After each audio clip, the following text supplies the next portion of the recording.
Hello students, today we are going to start a new chapter of 9th class. Why do we fall ill? Why do we fall ill? हम बीमार क्यों होते हैं? इस बीमार होने का कारण क्या है? कोई ना कोई ऐसा डिस्टरबेंस आया जिसके कारण से हमारी बॉडी की सेल, किसी भी ऑर्गेन के बॉडी की सेल है, टिश्यू है, ऑर्गन है, मल फंक्शन हो गए हैं, जिसके कारण से डिस्टरबेंस प्रोड्यूस हुआ और इस डिस्टरबेंस के कारण से ही एक ऑर्गन जो दूसरे ऑर्गन से टच में है that is also disturb its function. तो इसके कारण से क्या होता है? डिजीज काज हो जाता है। तो why do we fall ill? As we know that all the organisms are made up of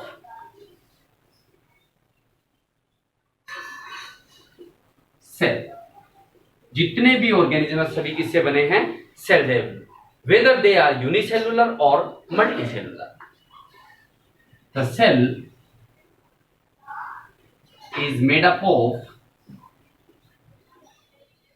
the chemical components or chemical substances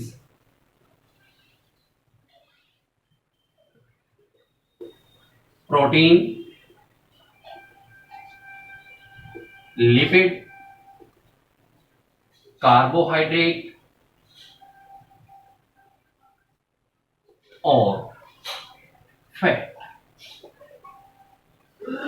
unicellular के अंदर तो सारा का सारा काम वो सिंगल सेल ही करती है। यदि सिंगल सेल में फंक्शन में किसी डिस्टरबेंस आ गया तो पूरी बॉडी मल फंक्शन होगी। लेकिन मल्टी सेलुलर के अंदर एक सेल दूसरी सेल से या एक टिश्यू दूसरे टिश्यू से, एक ऑर्गन दूसरे ऑर्गन से डिपेंडेंट होते हैं। In animals the cells are interconnected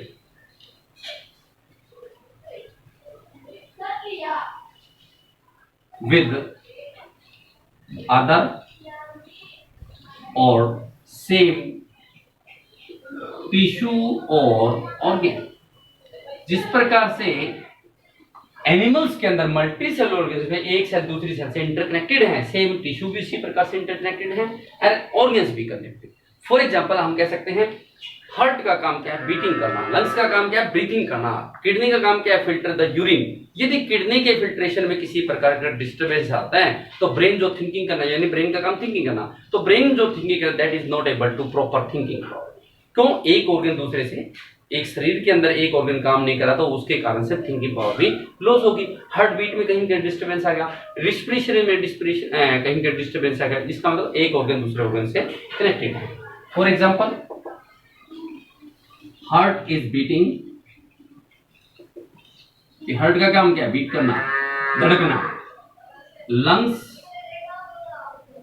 are breathing, brain is thinking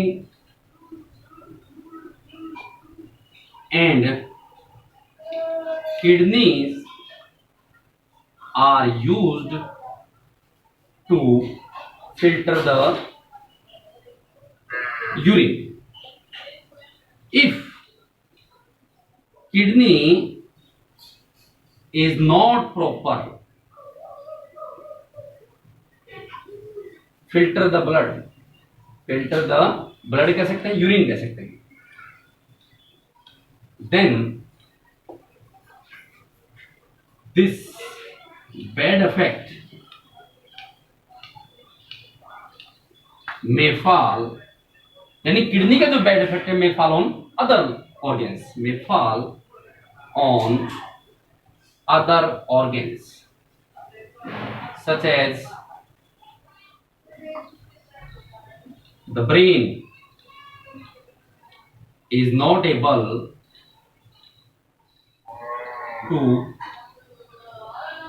think proper।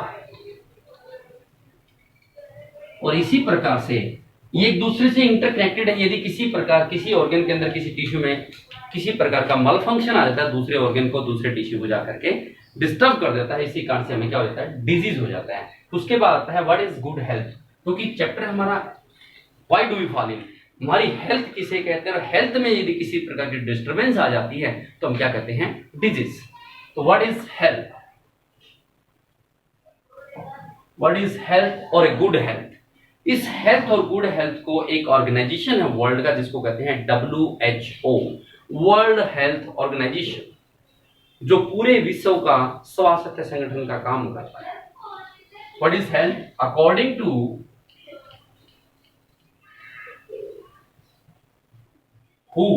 WHO, full form इसकी world health organisation. A person who is physically, mentally or socially well-being, कोई भी person जो physical रूप से, mentally रूप से, social रूप से वेल बीइंग है, तभी उसको क्या कहते हैं, that has the good health. Means व्यक्ति बाहर से देखने में फिजिकली अच्छा दिखाई दे रहा है, समाज में अच्छा उसका आदर हो रहा है, लेकिन मेंटली उसमें कहीं डिस्टर्बेंस आ जाती है तो that has not good health. तो तीनों रूप से यदि वो परिपूर्ण है तो हम क्या कह सकते हैं, that has the good health, that has the good health. और इन तीनों में किसी प्रकार की डिस्टर्बेंस आ जाती है, that person is suffering from any disease. तो ये तो हेल्थ की डेफिनेशन है। व्हाट इज डिजीज, डिजीज का मतलब कहता है, as the name show by the two words dis and ease. Dis stands for disturbance, ease stand for rest, यानी किसी प्रकार से व्यक्ति के रेस्ट में डिस्टर्बेंस आ गया, उसके आराम में किसी प्रकार का खलल पड़ गया, तो हम क्या कहेंगे, that person is suffering from disease. This shows the effect of the health of the person. It is made up of two words. जो डिजीज है दो वर्ड से मिलकर बना है, dis and second one is ease.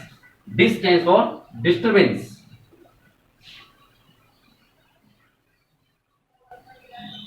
And ease stand for rest. It means there is any disturbance में occur in the rest of that person, उस व्यक्ति के किसी प्रकार के आराम में खलल हो गई है, and that is suffering from disease. It means a person who is not feeling well, that is suffering from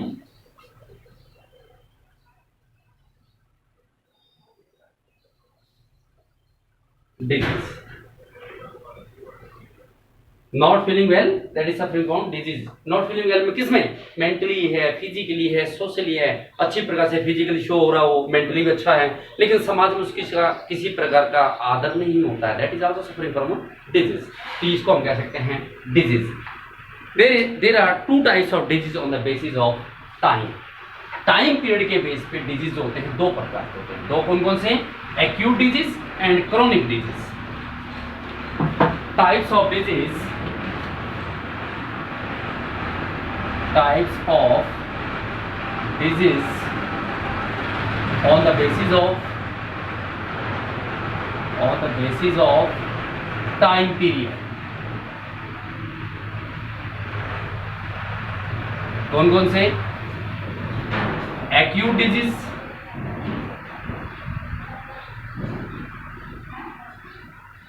and second one is chronic disease।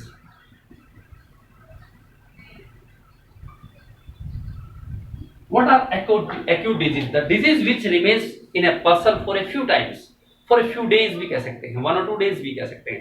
यानी वे डिजीज जो किसी व्यक्ति के अंदर 1 or 2 days के लिए रहते हैं, 1 और कुछ समय के लिए रहते हैं, थोड़े समय के लिए रहते हैं, उसको कहते हैं acute disease. Common cold, cough. The disease which remains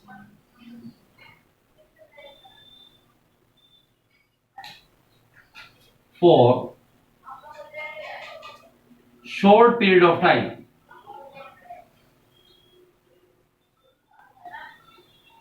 say 1 or 2 days.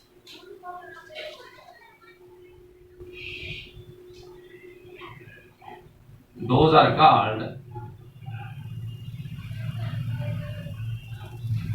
acute disease. यानी वो डिजीज जो किसी व्यक्ति के अंदर थोड़े समय के लिए या 1 या 2 दिन के लिए रहते हैं, उनको क्या कहते हैं? Acute disease. For example common cold, जुकाम जिसको कहते हैं, and cough. If the cough remains for a long time, that change into tuberculosis, TB में चेंज हो जाएगी. लेकिन यदि 1-2 दिन के लिए रहती है तो उसको हम क्या कहते हैं? Acute disease. इस एक्यूट डिजीज का हमारी बॉडी के इफेक्ट के ऊपर ज्यादा कोई प्रभाव नहीं पड़ता, बैड इफेक्ट नहीं होता. Chronic disease, the disease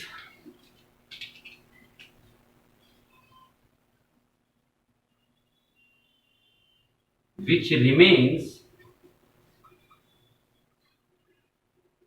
in our body for a long time or lifetime, लंबे समय तक या जीवन काल तक बने रहते हैं, उनको क्या कहते हैं? Chronic disease. Those are called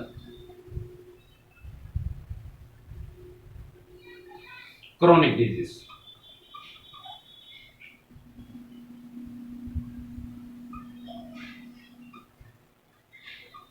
For example, cancer,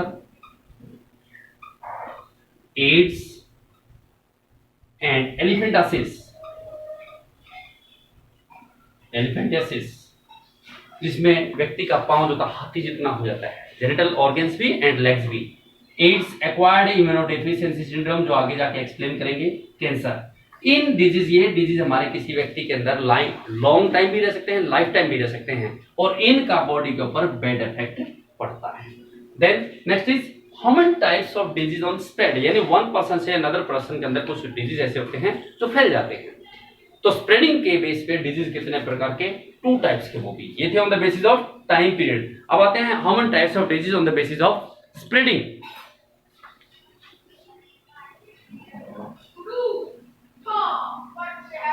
Types of disease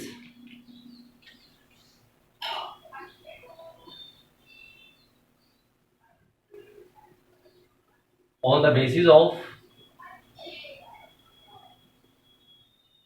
spreading. 2 types: infectious disease or non-infectious disease. Infectious disease और non-infectious disease. Non-infectious disease, इनको और नाम से भी जानते हैं. इन्फेक्शियस को कहते हैं कम्युनिकेबल और नॉन इन्फेक्शियस कहते हैं नॉन कम्युनिकेबल. तो इसको और क्या कह सकते हैं? Communicable disease.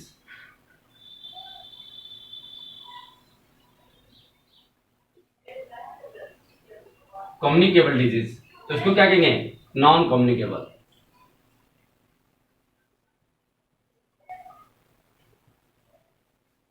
कौन कौन से?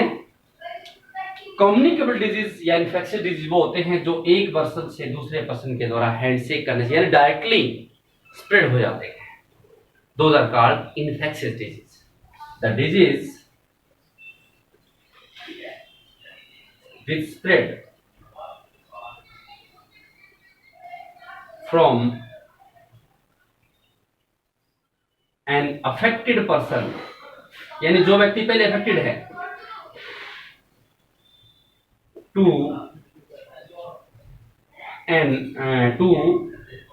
an unaffected person.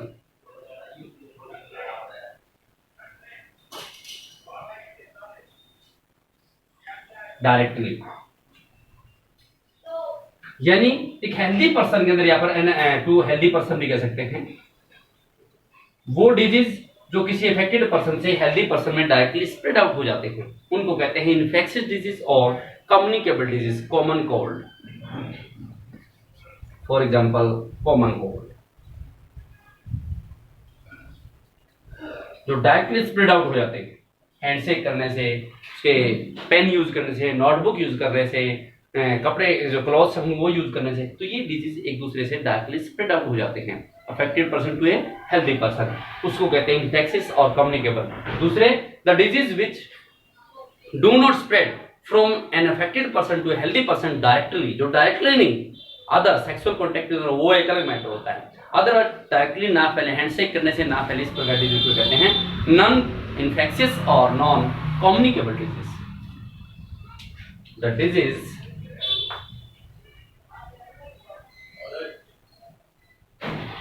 which do not spread from an affected person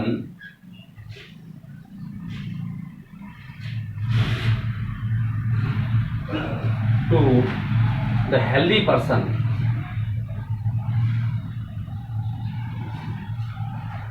directly, those are called non-infectious or non-communicable disease. For example, cancer. Clear? There are two types of disease on the basis of spreading, यानी फैलने के आधार पर disease जो हैं वो दो प्रकार के हैं। कौन कौन से? इन्फेक्शियस डिजीज और कम्युनिकेबल डिजीज भी बोलते हैं इनको, और दूसरा है नॉन इन्फेक्शियस और non communicable disease, and these are the example of the infectious और नॉन इन्फेक्शियस डिजीज।